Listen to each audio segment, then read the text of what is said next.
Magandang hapon mga kapatid, ako po si Cheryl Cosim at ito ang espesyal na serye ng Sagot Kita, Aplikante Serye. Araw na po ulit ng Miyerkules, samahan niyo po akong kilatisin ang mga kakandidato para sa 2025 midterm elections. Ano ang kanilang mga plataporma at advokasya? Paano nila bibigyang solusyon ang mga mabibigat na problema ng bayan? Live na live po tayo sa True FM 105.9 at of course sa ating mga Signal subscribers. Kami po ay mapapanood nyo na sa True TV Channel 19. At syempre, present po kami sa inyong mga Facebook at sa YouTube. Ang ating aplikante ngayong araw ang susubok na bumalik po sa Senado. Dating Senador Kiko Pangilinan. Makisali po sa isang oras na job interview dito lang sa Sagot Kita, Aplikante Serye. At ang ating question of the day. Isa puso nyo po yung isasagot nyo mga kapatid ha. Ano ang pamantayan mo sa pagpili ng senador? Sikat? Kilala nyo sa pangalan? Di po ba? O yun may mga nagawa or magagawa para po sa ating bansa. Comment na po kayo at i-share ang sa atin sa inyong mga Facebook, ayan po, at YouTube live stream. Kung may tanong ka para po sa ating aplikante, we will accommodate as much as many questions as we can. Basta po may sapat tayo na oras ha, pero pwede po kayong tumawag sa ating tanungan hotlines sa 8689-3289 or sa 8689-3290. Or kung may mga tanong po kayo, hindi kayo makasingit sa aming mga tanungan hotlines, pwede nyo pong i-post yan sa ating live stream. Live po tayo sa Facebook page, of course, ng True FM. At post nyo po dyan ang inyong mga katanungan at ipapaabot po natin yan sa ating aplikante ngayong araw. Sino nga ba ang senatorial aspirant na si Kiko Pangilinan? Ito, Francis Pancrasius, tama ba ako? Nepomuceno, ang hirap, Sen. Nepomuceno Pangilinan, ang buong pangalan. Pwede bang shortcut ko na lang ng Francis Pangilinan? Ayan. Ipinanganak noong August 24, 1963. Isang batikang lawyer at politiko. Graduate ng Bachelor of Arts in English at nag-agboga siya. Nag-aral din po siya ng Master of Arts in Public Administration sa Harvard University. At naging host ng Hello Pagkain sa 1PH. Ayan. Ngayon makakasama po natin siya ng live sa studio. Welcome po sa Sagot Kita, former Senator Kiko Pangilinan. Hi, Sen. Hello, Cheryl. Hello again. Hello again. Hello Pagkain. Ayan, hello Pagkain.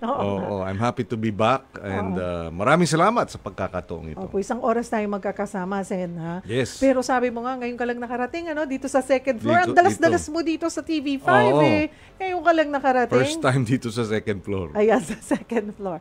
Babalik po kayo dyan. Pero pag-usapan natin, napapanood ka na sa YouTube, ikaw ay isang farmer, na yung iyong mga alagang mga gulay, yes. Diba nakikita natin yan, napapanood po namin yan. And we're glad nga na bahagi niyan ay napapanood sa 1PH. That's right. Ako'y naging kapatid. Oo, kapatid. Ayan. Pero, sabi nila, tahimik na, nakailang termino ka na, diba? Ano po ang nag-udyok sa inyo na muling tumakbo para umaasang makabalik sa Senado? Well, unang-una, original plan ko noong 2022 was to run for re-election as senator. Talagang yung deadline ng filing October 8, October 6 ako nakaschedule, October 5. Tinawagan ako ni Vice President Lenny at tinanong pwede ba akong tumakbong Vice President, katandem siya. So, ayun. Isinantabi natin yung sarili nating mga plano, personal na political plans at yung ambisyon natin sa pagkasenador at sinuporta natin siya. No? Dahil naniniwala tayo noon na talagang siya ang pinaka-qualified. So yun ang original plan ko, bumalik sa Senado. Dahil nga marami pang mga kailangang gawin.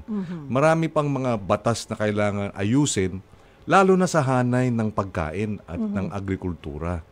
Lalo pa ngayon matapos ang 3 taon nung ako ay isinantabi ko yung plano kong bumalik Ordinaryong citizen. at bumalik sa Senado, lalo pa ngayon, ang taas Nakita ng nyo. presyo ng pagkain. Nakita nyo, yung parang, sabi nga, ordinaryo ka ng citizen, private citizen ka na, pero, isa kang Filipino. Nakikita mo yung takbo ng buhay. Yes. Oo. At ang daing ng ating mga kababayan tungkol sa mataas na presyo ng pagkain na sobrang taas na sabi nga nila dati yung 1,000 mo marami kang nabibili, ngayon parang kalahati na lang, wala pa. So yun ang naging dahilan. Sabi ko, we were able to address and help address yung pinakamataas na rice inflation at that time nung panahon ni President Aquino na ako ang Food Security Secretary. At naresolba natin, napababa ang presyo ng bigas up to 2 to 3 pesos per kilos, depende sa lugar. At pinakamababang inflation. Ibig sabihin, pagka kasi mapababa mo ang presyo ng bigas, sunod-sunod ng bababa yung cooking oil, yung asukal, tinapay, lahat ng ibang mga food items yan, bababa din kasi sumasabay yan pataas pagka tumaas ang bigas, presyo, sumasabay din pababa. So nagawa natin, lowest inflation in 20 years, nung 2015. At ako'y naniniwala, pwede pa rin gawin ito. Kayang pababain ang presyo ng mga bilihin, lalo na ang pagkain. Pero kailangan magtulungan ang executive at legislative branch. Kaya ako muling bumalik. Ano ang sabi ng Nais pamilya kong mo? bumalik. Oo. Anong sabi ng pamilya mo? Parang, na-enjoy na namin yung time mo, Papa, Dad, or ni Mrs., ni Mega. Well, actually, after the 2022 elections, nakita nila yung amazing na suporta ng mga marami nating mga kababayan sa kampanya namin. So doon pa lang they were already saying, paano na yung mga tumaya, kumilos, tumindig, di ba? Nagboluntaryo. Sila mismo ang gumagawa ng mga rosaryo, sila mismo ang naglibreng gupit yung mga barbero. Dahil gustong suportahan ang aming mga kandidatura. So, doon pa lang sabi nila, parang may obligasyon kang bumalik. Sila sa kanila na nanggaling. Oo, na parang paano naman yung mga gusto nyo sanang gawin. Pero hindi mo inisip na, hindi na, okay na yun, hindi na ako babalik. No. Hindi mo, siyempre meron inisip. at meron. Oo, pero, dahil tahimik na. Oo. Di ba? Minsan naisip ko, naku, buti pa nga ngayon, nabawas-bawasan ng gusto yung bashing. Ito na naman, di ba? Nung nag-announce na kami, nanumbalik yung mga paninira na mga puro peke. No? So yes, in fact, sabi ko kay Sharon di ba? Pwede namang hanap buhay na lang tayo ng tahimik, di ba? Meron naman na kaming may law firm naman ako. At meron ding negosyong restaurant. At syempre, yung farm enterprise na pinapalawig natin. So, yeah, naisip ko rin yun dahil tahimik na. Pero parang mas nangibabaw nga yung, lalo na ngayon. You know you can do more. I'd like to do for the more. Filipinos. Ako talaga, kasi hanggang ngayon, lumalapit sa akin yung mga kababayan nating sumuporta. Alam, kanina, yung mga pumasok dito, sabi, tinulungan namin kayo. Kayo ang binoto namin. Abe, sinisigil ko ang 20-20. And it happens pretty much every day. Kagabi, I attended a dinner. Lumapit sa akin, we voted for you. All my children voted for you.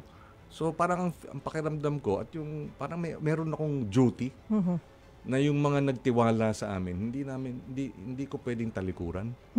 So yun ang pangunahing dahilan. Pero ngayon, Senator Kiko, iba yung labanan. Siguro iba rin po yung pag nawawala ka rin, ano? Yes. Kahit na sabihin nating sandali lamang yan, noong eleksyon ay tumakbo kayo sa pagka-vice-presidente, pero 3 years is 3 years pa rin po. At pag tinignan po natin ang mga survey, Sen, ay karamihan sa kanila ay administration slate ang pumapasok. Yes. Though, makikita mo rin na hindi ka nakakalimutan ng tao, although nasa medyo bottom part ka. Yes. Striking distance ang tawag doon. Striking distance. Anong magsasabi nyo doon? Well, Expected?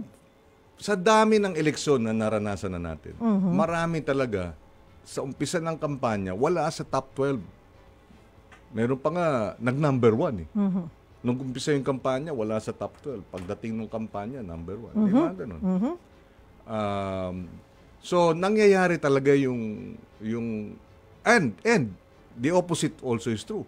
Merong mga top 1, top 2, top 6, top 5, talo. So, ibig sabihin, bilog ang bola. No? Marami pang pwedeng mangyari. Yung survey na yon is an indication of where we are, but it's definitely not a indication of where we will be. Diba? And ako tiwala, lalo na't yan na nga, yung mga issue ng ating mga kababayan na in fact ngayon tumaas ulit yung concern sa corruption. I think because nga napanood nila yung mga hearing sa Senado na gabilyon ng pinag-uusapan, na ginawang torture chamber, ginawang pabrika ng peking mga birth certificate, hindi ba? In other words, antindi nung mga sangkot ang pulis, sangkot ang... So, lalong naging concern sa corruption. So, I believe, in the end, na with our, di ba, with our delivery of the message for good governance, maraming palagay ko papanig sa atin at susuportahan yung ating kandidatura. Puntahan natin ang inyong mga platforms, advokasya, no po. Isa sa inyong pinakakilalang advokasya ay ang pagtulong po sa mga magsasaka at mangingisda. Inano mo na nga, sinabuhay mo na yung part of it, ano? Yes. Sinabuhay mo na. Paano nyo mas lalong palalakasin yung Sagip Saka Act at iba pang batas na sumusuporta po sa kanila?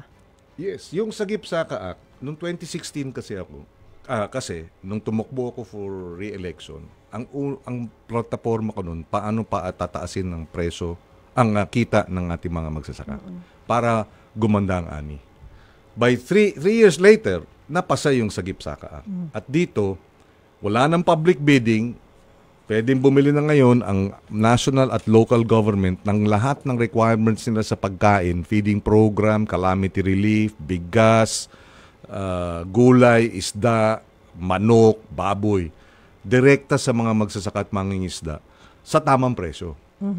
In fact, nung inimplementa ito noong 2020, isang kooperatiba sa Bicol, Camarines Sur Multipurpose Cooperative, prior to the law, walang bumibiling local government sa kanila kasi kailangan ng public bidding, etc. 7 million ang benta nila.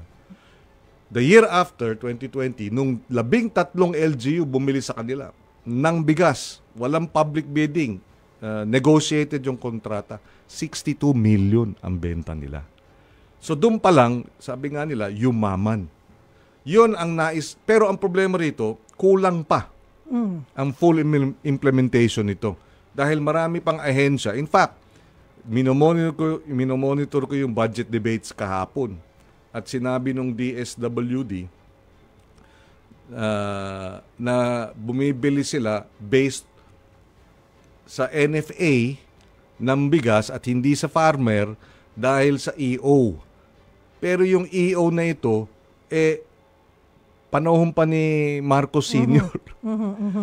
Na nililimita ang pagbili ng DSWD sa NFA. Superseded na yan. Hindi na yan ang batas ngayon. Sagip Saka now allows na pati ang mga farmers pwede nang bumili direkta ang DSWD. Yung mga government agencies po. Ang ano ko dyan is bakit ayaw nyong bilhin sa farmer? So I can see na marami pang hindi tumutupad sa batas. At yun ang isang dahilan kaya nais nating bumalik sa Senado. With that, do you have plans of at least man lang writing or calling the attention or, talking to Secretary Gatchalian na pasensya na, pero baka lang hindi nyo alam or hindi pa nakakaabot na ganito yon? Well, this is what I did. No? I'm sure habang nanonood ka nun, parang nagre-react ka. Kinausap ko muna si Secretary Kiko Laurel. At kinlarify niya, tama, hindi na kailangan NFA. Pwede nang bumili ang DSWD sa farmers at fishermen. So mukhang merong, alam mo yun, merong mga hindi nauunawaan o nag-uusap. Or hindi nila talaga alam na may ganong batas. Well, that is kasi one. minsan, diba? No, that is one Nag-iiba yung theory. Opo. Yung iba naman, sana hindi ako, Yes. sana mali ako. Kasi walang tongpats pag bumili ka sa magsasakay. Oo. Doon sa mga trader, tsaka sa mga... Oo. Manggagaling, minsan, yung mga traders, sa kanila na nanggagaling, hindi na nagsasalita yung opisyal. Or minsan, meron sinasabi, dadating. kunwari, NFA daw ang bigas, yung pala, trader na, di ba? So may mga ganong posibilidad. But again, gusto natin bantayan yan. Kaya nga, sabi mo, parang gusto kong pumasok doon sa, kasi pinakikinig ko. Yung feeling ko, nanonood ka ng boxing, di ba? Nanonood tayo ng boxing na parang, hindi yan, yung nagre-react on your Gusto own. kong, Yes. so the full implementation of the Sagip-Saka Act will lead to lower food prices. Oo. And all of us will benefit. Kasi may mga nagsasabi, anong pakialam ko sa farming? I mean, kawawa naman sila, pero hindi ako farmer eh. So hindi ko priority yan o hindi importante sa akin yan.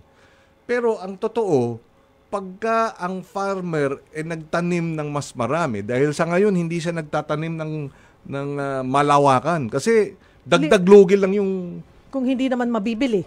Bibili ng barat. Or bibili ng dagdag kalugi. lugi lang. Oo. So, hindi siya magtatanim ng mas marami. Doon lang siya sa sapat lang para makapagpautang siya at makabenta siya ng... So, ibig sabihin, mahal ang pagkain kasi kulang ang supply. So, in the end, pag mas alam ng farmer, bibilhin ng gobyerno sa tamang presyo, maengganyo siyang magtanim ng mas marami dahil hindi siya babaratin. Tapos, dadami ang supply ng pagkain, ng bigas, ng karne, ng gulay, bababa ang presyo ng pagkain. Lahat tayo makikinabang. Sa Sorsogon, kausap ko si Governor Hamor. Bumili sila. Nakita niya yung bentahan ng palay. Yung trader binibili ng 13 pesos per kilo. Binili niya the following week ng 20 pesos a kilo. Dinagdagan niya ng 7 pesos. Halos doble yun. Yes. Sa atin, 7 pesos, hindi masyado. Pero sa farmer, 100% increase sa income niya. Yung ganung halaga. Halos.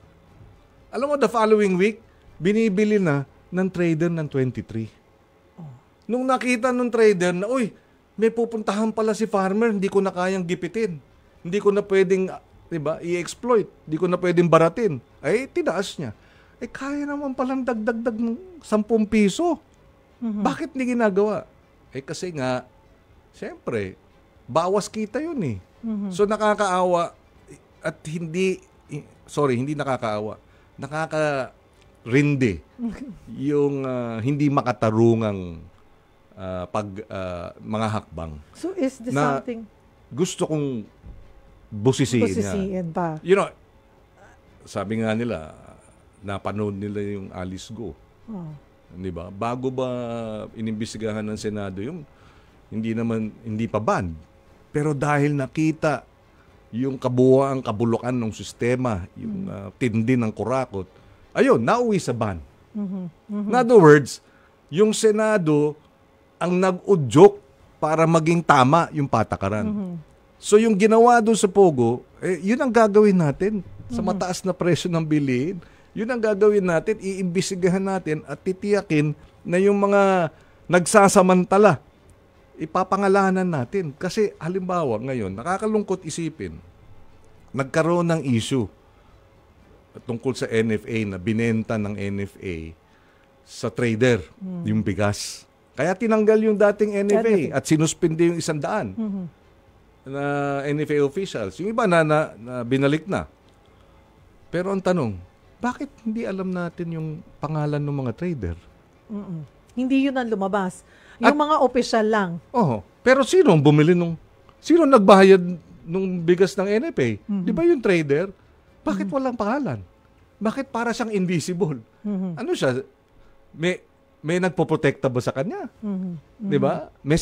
Ako naniniwala, sistema yun eh. Di ba? Na, yun. So, yun ang dapat ma-expose. Isa yan sa gusto nyong balikan. Because at that tutukan. is how we will bring down the prices of food. That we stop and end and expose itong mga nagsasamantala. At hindi totoong may kartel per se. Kasi parang sinabi mo, pag may kartel, ibig sabihin, yun ang may kasalanan. Minsan, mahilig kasi yung gobyerno na may kartel, habulin namin yung kartel. Sa totoo lang. Sino yung kartel?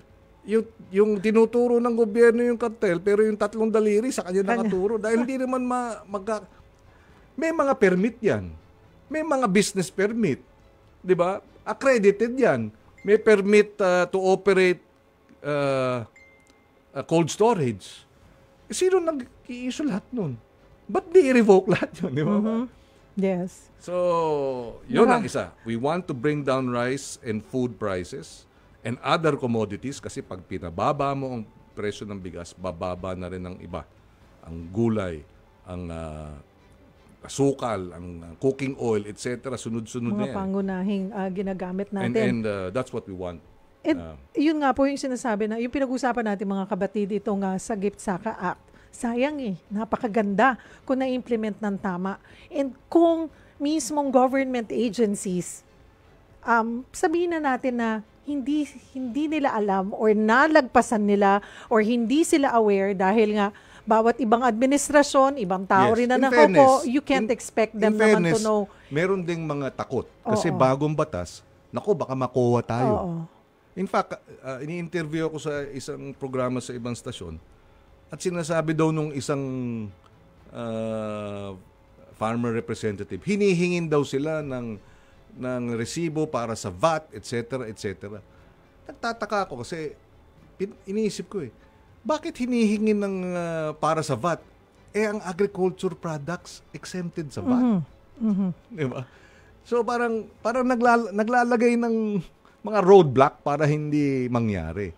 So yung iba, palagay ko may mali siya. Yung iba naman takot lang kasi ayaw makuha. Pero ultimately, dapat implementahan in full. Yung mga ospital, provincial hospital, araw-araw bumibili ng pagkain. Yung mga kampo ng militar sa buong Pilipinas, araw-araw bumibili ng pagkain. Daang bilyon actually ang budget ng gobyerno para bumili ng pagkain. Bakit hindi, sabihin natin, Pwede ba yun, Sen? Now na, okay, yung mga traders, hindi natin yan maaalis And then they also deal with private sector. Yes. Pero pagdating sa lahat ng government agencies, government transactions, bibili lang sila sa traders pag wala silang makuha sa mga farmers. Well, in fairness din naman, hindi naman masusuplayan kasi lahat ng farmer. Pero priority dapat. In fact, yun yung Sagip Saka. Na in fact tiniyak natin na inilagay natin yan sa General Appropriations Act. In other words, nasa budget din. Special provision yan, Section 24. Mandating the DA, DSWD, DepEd, DOH, DILG, LGUs, and all other government agencies to buy directly from farmers and fisherfolk under the Sagip Saka Act.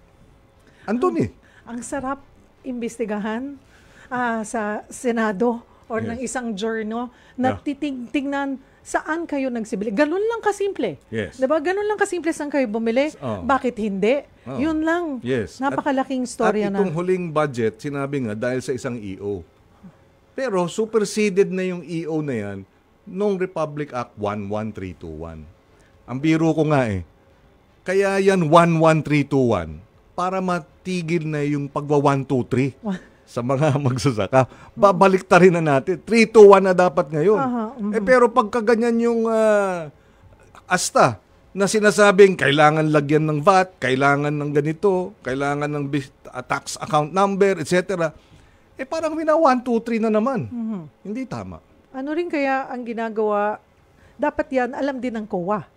Yes. Diba? In fact, bago ako bumaba sa pwesto, nakipag-meeting ako sa COA, chairman nun, si Chairman Aguinaldo, to explain na ito, please, in anticipation, paki-brief na yung inyong mga COA auditors lalo na sa mga lalawigan, na pwede na ito. Uh-huh. At in fairness, sumang-ayon naman siya at palagay kong merong mga isinagawa. And in fairness to Secretary Kiko Laurel, nung nagplanning sila nung March, bago siyang upo, talagang in-identify nila isa sa number one strategy para magkaroon ng access ang mga farmers at fisher folks sa merkado. Number one is full implementation of the Sagip Saka Act.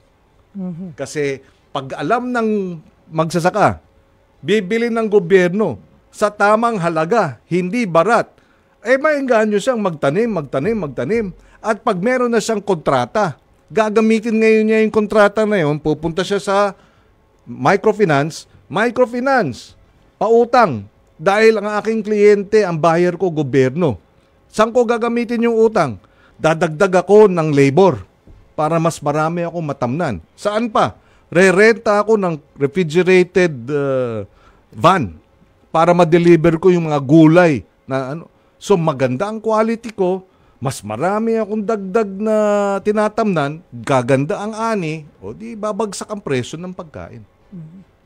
Mga kapatid, simula pa lamang po ng ating talakayan, ganyan kapassionate si Senator Kiko pagdating sa usapin ng food security po sa ating bansa. Mas kilalanin pa natin ang ating aplikante. Ikaw kapatid, ano ba ang batayan mo sa pagpili ng senador para sa 2025? Ilang buwan na lamang po, may 36 days na lang, Pasko na. Magka-countdown na tayo, after New Year, countdown na tayo ng bago mag-eleksyon. Hindi po biro or hindi dapat kung sino-sino lang or pwede na to or kung ano lang yung maalala nyo sa araw ng eleksyon ay yun ang inyo pong iboboto. Kaya po nandito ang programang ito ay para matulungan tayo lahat ng mga botante na kilatisin yung mga i-elect po natin, iboboto natin ng mga susunod na leader ng ating bayan, ng ating bansa. Huwag po kayong bibitaw, magbabalik po ang programang Sagot Kita, Aplikante Serye.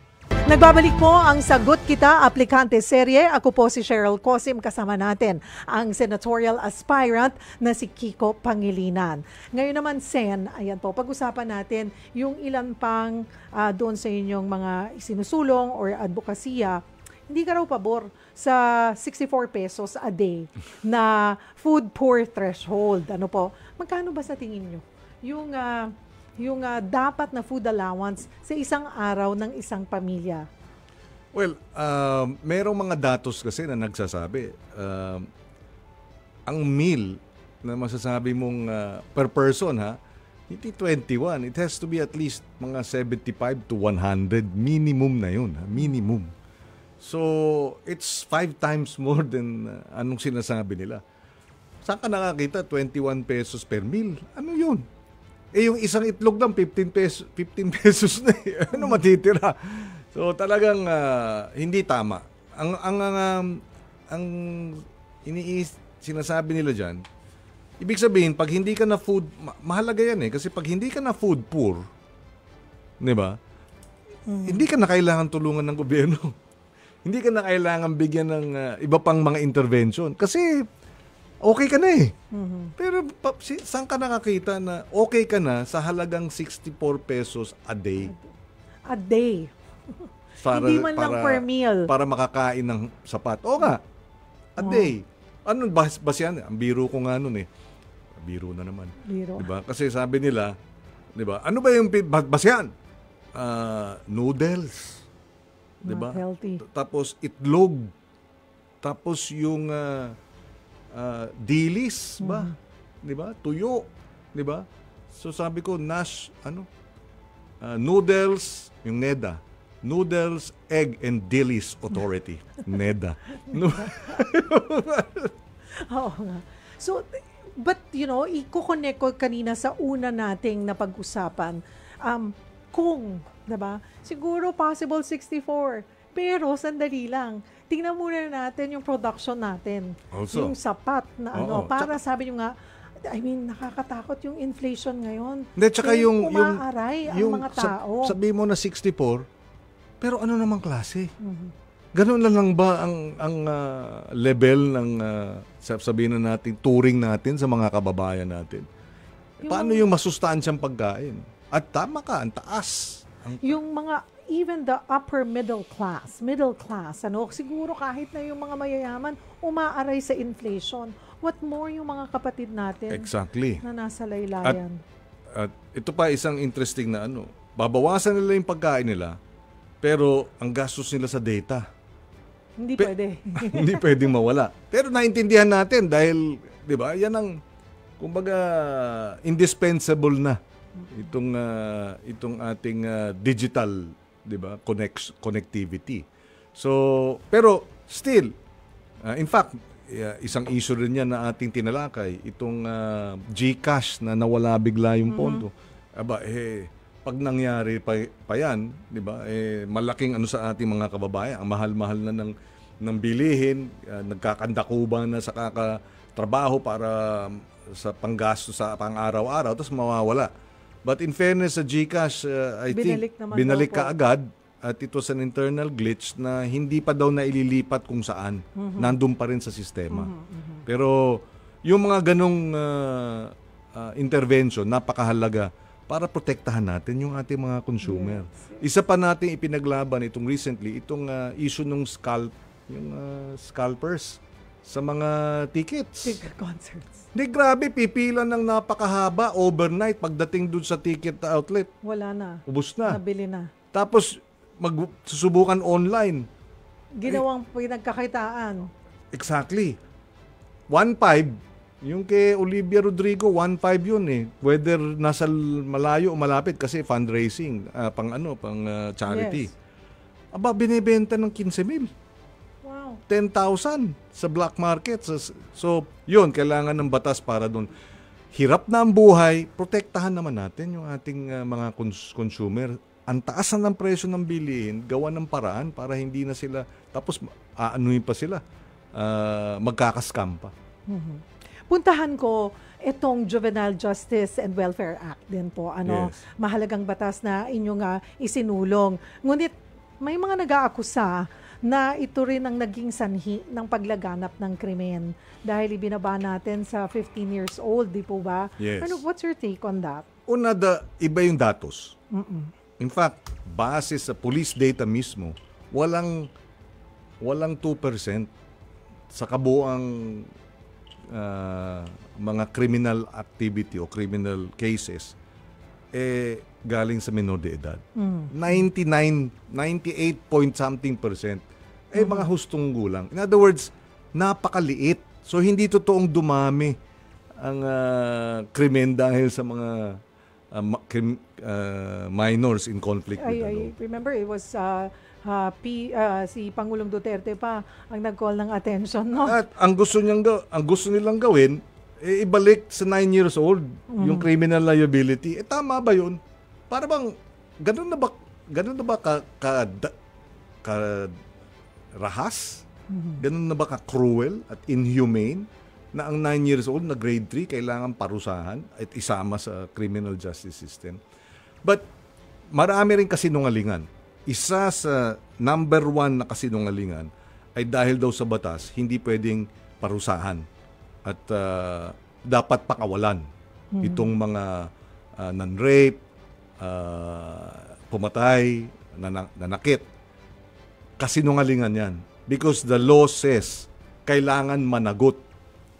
At kung kinakailangan magkaroon ng involuntary confinement of not less than 1 year, at the minimum of 1 year, or more, pwede, lalo na sa heinous crimes. In other words, andyan na naman yung paninira at kasinungalingan at mga trolling. Hindi totoo.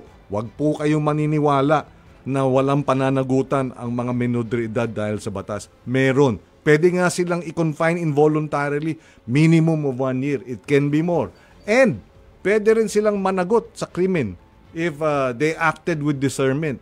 Ibig sabihin, 15 and above, kung nalaman na talagang may kapasidad siyang mag-isip ng maayos at ginawa niya yung krimen na yun, pwede siyang parusahan at pwede siyang litisin and magkakaroon ng pananagutan. So, wag po tayong maniniwala. There is criminal liability for those who acted with discernment, and there is liability under the law for those who committed serious offenses and heinous offenses. Hindi sila dapat pinapakawalan. At pag pinapakawalan sila, may liability din yung PNP, yung DSWD dahil hindi tama ang pag-implementa ng batas. Ang isa pa, may pananagutan din ang DSWD sa mga biktima ng children in conflict with the law.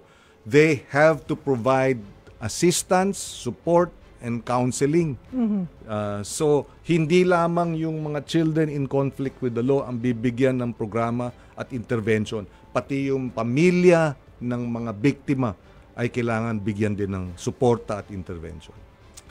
Isa sa mga issue ngayon, actually ito yung pinakamalaking balita ngayong araw, yung pagbabalik kay Mary Jane Veloso na pinayagan na ito ng Indonesian government na iuwi po siya dito. You're a lawyer, yes. At the same time po ay isang mambabatas. Yung pong ganito, andun ang interest ngayon ng mga tao. Ang hiling ng pamilya ay bigyan ng clemency si Mary Jane Veloso na mukhang base po doon sa lawyer na si attorney legal counsel ni Mary Jane na si attorney Olalia ay sometime April daw ay sinabi naman ng Indonesian government na pag nakarating na dito sa bansa kahit death penalty ang kanyang parusa sa Indonesia ay bahala na ang ating bansa. So yung ganito, how should we ano yan take that is based on a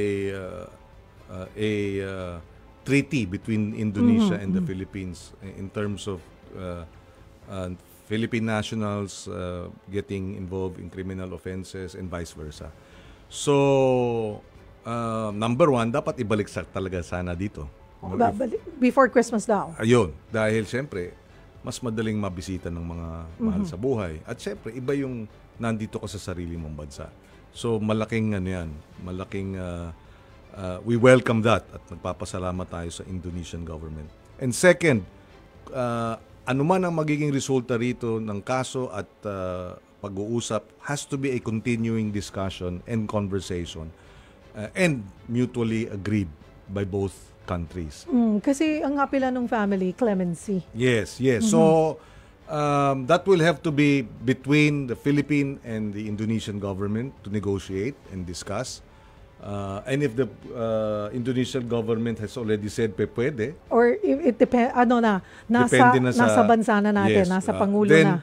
Then, kasi how should the PBBM, parang paano dapat, desisyon na ng pamahalaan? Ako dapat bigyan na ng clemency dahil ilang taon na yan 2020. Maliwa, 2020. Parang base sa datos, inano siya parang kinasangkapan siya. Ni-recruit. Diba? Ni-recruit, tapos nilagyan ng droga yung kanyang luggage. Diba? At naniwala siya. In other words, biktima din siya kung tutuusin. So I think clemency is in order. Alright. Mga kapatid, 4:50 na. Oh! Ang bilis Be-break po tayo ng kaunti sa ating pagbabalik. Mas pagagaangay natin at pupuntahan natin. Mayroon kaming fast talk dito Hindi namin yan ipinapakita sa mga aplikante natin. Mga kapatid, wag po kayong bibitaw. Maiksing break lang dahil maiksi na lang ang ating oras. Magbabalik po ang aplikante serye kasama pa rin si former Senator Kiko Pangilinan. Nagbabalik po ang programang Sagot Kita, aplikante serye. Oras natin, 7 minuto na lang bago po mag-alas 5 ng hapon. Pero puntahan natin yung ilan pang issues kanina pinag-usapan natin. Yung sitwasyon po ni Mary Jane Veloso. Ilan pa sa mainit na hindi natatapos at medyo mahaba pang usapin. Your take on yung ating kung paano tinutugunan ngayon ng kasalukuyang administrasyon yung laban natin sa West Philippine Sea. Well, definitely much better than the last administration. Dahil dito tumitindig para ipaglaban kung ano ang atin. Yung nakaraan sabi nga nanghihimod tsaka sumisipsip.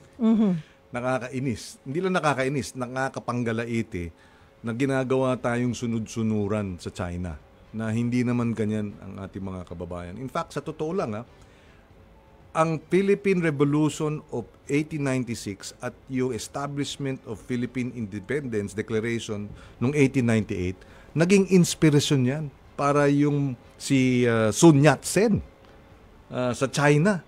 Binigyan natin sila ng inspirasyon na lumaban.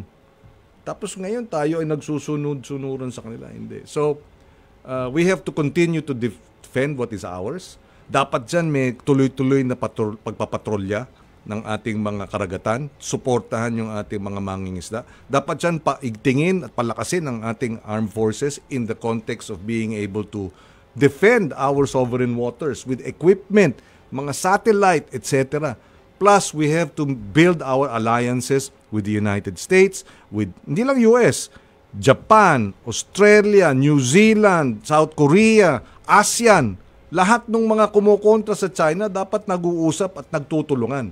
Dahil sabi nga, there is strength in numbers. Pundahan ko ang giyera kontra droga. Mali yung ginawa, hindi huwad. Naniniwala ako yung laban. Yung problema ang drug addiction, but it should be considered not as a, di ba, as a, dapat ang tingin sa mga addict, biktima rin eh. Hindi sila mga kriminal. Ang problema, 30,000 ang mga pinatay, hanggang ngayon, nariyan pa rin ang droga. Nagmahal pa. Tapos, yung mga malalaking, clearly, iba yung naging agenda, hindi para mapigil ng droga. So, hindi kayo sangayon doon sa naging extrajudicial killings noong nakaraang At administrasyon? walang pananagutan ng mga drug lord. With this administration, you're saying na medyo kulang naman? No, ako, with this administration, tama yung posisyon na we should treat... Rehabilitation. Yes, we should treat the drug addicts as... It should be a medical, not a criminal issue. Centered and rehabilitation. Yeah, it's a medical issue. Solution. It's a health and medical issue, not a crime and police issue. And clearly, it didn't work before. Wag na tayong umulit. At dapat yung mga drug addicts should be treated, should be given the necessary interventions so that they have a second lease on life. Maraming mga naging addict na nagbagong buhay. Dapat ganun ang magiging interventions. Before we go sa fast talk, sunod-sunod yung bagyong nagdaan po sa atin. Talagang hindi tayo pinahinga, no? Nakapito yata tayo in less than 2 months. Ano po? Pagdating sa disaster preparedness, saan pa tayo dapat? Ano pa yung dapat nating maging focus? Well, clearly, because the climate change is making storms 10, 15 times more destructive. Then therefore, we have to have climate change resilience interventions. We have to be several steps ahead. We have to increase the budget for disaster relief.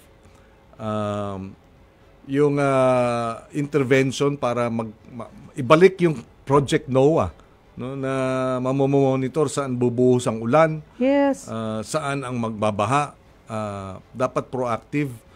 At ako ito ibalik, no, itong mas aktibo at proactive kasi itong huling bagyo, yung Christine, parang kulang pa rin sa information dissemination pero natuto tayo, so naghanda tayo para sa Pipito, medyo humina naman. So medyo hindi masyadong reactive, so dapat strategic ang response natin. Ako, matutuwa po ang Project NOAA. The other day or yesterday, kasama ko si Dr.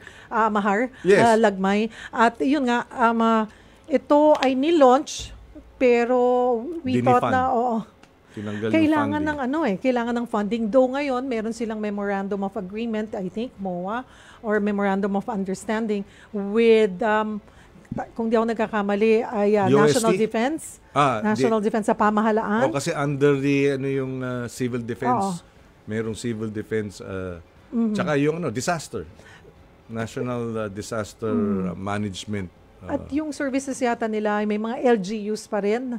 Pero sana nga ay malagyan ng pondo para mas makagalaw at mas ma-improve nila. Yes, no? Yes. Because everything really, in the end, is being proactive. Isa ba yan sa dadalhin mo pag nakabalik? Yes. Kasi apektado rin ang agri natin dyan, ang food.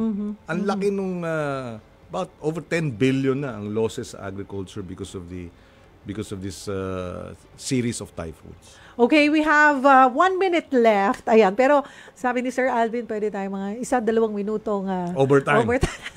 para matuloy, ito po, magawa natin yung fast talk. Yes, Ayan. okay. Ayan, medyo relax naman tayo ngayon. Mas kilalanin natin sa bahaging ito sa ating fast talk ang ating aplikante. Senator Kiko, mabilisan lamang po ito na tanong sa loob ng ilang segundo, sagutin ang mga tanong na ibabato ko sa inyo. Don't worry, pwedeng mag-explain ng mga 3 hanggang 5 segundo kung gusto nyo i-explain. Agrikultura o edukasyon? Agrikultura muna dahil kailangan kumain ng tao. Kung magiging gulay ka, anong gulay ka? Aba, syempre, ano nga bang gulay? Mapait ka ba? Hindi. Mag-green ka ba? Green, ano ka ba? Pag ako naging gulay, ako ay, ang paborito ko, ano? Litsugas o kaya pechay. Pechay, ayan. Kung magiging, okay, sino sa mga senador ngayon ang gusto mong maging kaplantito? Si Senator Ping, kasi ang alam ko, nagpa-farming na rin siya. Oo. Ngayon, mga senador ngayon, magiging senador. Oo. Pero mga senador ngayon, syempre si Senator Risa, tsaka si Senator Coco. Okay. Kung magkakaroon ka ng superpower, ano yon? Ay, superpower para mapigil ang kurakot. Adobo o sinigang? Mas adobo. Nagluluto ka ba? Yes. Nagluluto ka. Masarap ka mag-adobo? Marunong ako mag-adobo, magsinigang, magmetsado, mag-apritada. Marunong pero nakakain naman. Masarap. Oo. Tinuruan ako ni Yaya Luring. Ayan, hi Yaya Luring. Ayan, si Megastar ba nagluluto? Oy, pagkadating ng Pasko at Bagong Taon at mga special occasion, oo. Ang ano niya, mga international. More of baking or pasta. And roasting, Yun ang pasta. ano niya. Pero marunong din siyang mga ni salad, turkey, Ayun. meatloaf Ayun ang paborito ko sa kanya. Meatloaf. Ayan. Sus, nantitikman ko na yung sarap. Ayan, malapit ng Pasko. Oo Gagawa na siya ulit. Ayan, mas masarap, Senate cafeteria o lutong bahay? Lutong Halalagot ka. Pag nakabalik ka sa Senate, hindi ka papapasukin sa cafeteria. Lutong bahay. Lutong bahay. Ayan. Pinakamakulit na anak? O lahat sila makulit? Lahat. Pero si Frankie extra kulit. May extra kulit. Lahat makulit pero merong extra kulit. Anong mas mahirap? Magpaliwanag sa asawa o sa mga botante? Siyempre sa asawa. Extended ba? Oo, kasi yung botante, hindi ko naman katabi araw-araw. yung misis mo, andyan gabi-gabi, kaya syempre, asawa. Gaano ka kadalas magpaliwanag kay Megastar sa isang linggo? Hindi naman. Dati, Linggo ba? maramihan. Ngayon, hindi na. Kasi ikaw ang laging nandyan. Oo. Hindi naman. Kumbaga, may puntong parang ano na kayo, yung nakatataas lang ang kilay, nagkakaintindihan na kayo. Iyo. Behave na agad. Pero, ano bang tumataas na kilay ngayon? Yung kaliwa o yung kanan? Magkaiba yun, diba? O kaya, nagkukunot ng no. Okay. Nakangiti ka na lang. Nakangiti na lang. Nagkakaintindihan na Ayan ang kaagad. mga gusto natin. Yan. Budget hearing o karaoke night? Siyempre, budget hearing. Oo. Kasi naman siguro nagiging tanong na po yan ngayon kasi nga parang teleserye na yung mga hearing. Hindi lang budget hearing pero mga Senate and sa Kamara na mga hearings. Sabi nga na, Senetflix. Ayun, Senetflix. Senetflix. Luzon, Visayas o Mindanao, saan ang pinakamalapit sa puso mo? Kung saan ako nanggaling, Luzon. Luzon. Kapampangan ang tatay ko, ang Nueva Ecija ang nanay ko. So in fact, Central Luzon. At Nueva Ecija agricultural province pareho. talaga. Number 1 sa bigas at palay ang Nueva Ecija. So yes. At ang favorite song mo ni Megastar, Sharon Cuneta? Siyempre, yung lagi niyang dinededicate sa akin. Ano yan? At bago ako matulog, kinakantahan niya. Hindi ka, talaga. Hindi. Paminsan. Hindi naman lagi. Ikaw, yeah. Anong kanta mo sa kanya? Ako. May biro kami yan eh. Ako ang bigay ng may kapal. Oo nga naman. Okay. Seriously speaking, tapusin po natin itong ating episode ng Aplikante Serye. Senator Kiko Pangilinan, bakit ka dapat tanggapin muli sa Senado? Siguro ang isa sa masasabi kong naging performance natin, 18 years sa Senado, 2 years sa kabinete, ni minsan hindi tayo nasangkot sa anumang anomalya. Tiniyak natin na yung tiwala na ibinigay sa atin ng ating mga kababayan ay hindi mababali. At isinukli natin ng tapat at totoong panunungkulan na yun naman ang kailangan nila. Na tayo ay pag nangako, hindi napapako. Pinangako natin na gagawa tayo ng mga batas para tumulong sa ating mga magsasaka noong 2016 at yung 2019, yung Sagip-Saka Act na nakakadagdag ng milyong-pisong halaga ng benta. Hindi lang 1 million, mga 10, 15, 20, 30, 50 million sa ating mga mangingisda at magsasaka. At dapat pang i-implementa at bantayan ang tamang implementasyon para mas marami pa ang makikinabang. Dahil sa huling banda, pagka sinuportahan ng magsasaka at mangingisda, dadami ang supply ng pagkain, magiging mura na, magiging masustansya pa lahat. Buong 120 million Filipinos makikinabang sa murang pagkain. Marami pong salamat sa inyong oras. Thank you for coming to the studio, dating Senador Kiko Pangilinan. Maraming salamat at magandang araw sa kanilang lahat. At dito po nagtatapos ang isang oras na tanungan at sagutan. Maraming salamat po sa pagsubaybay dito sa Sagot Kita Aplikante Serye. Samahan niyo po kami ulit sa susunod na Miyerkules para kilatisin ang isa pa nating aplikante. Huwag kalimutan maging bahagi ng eleksyon at bumoto ng tama. Ako po ang inyong lingkod, Cheryl Cosim. Sagot Kita.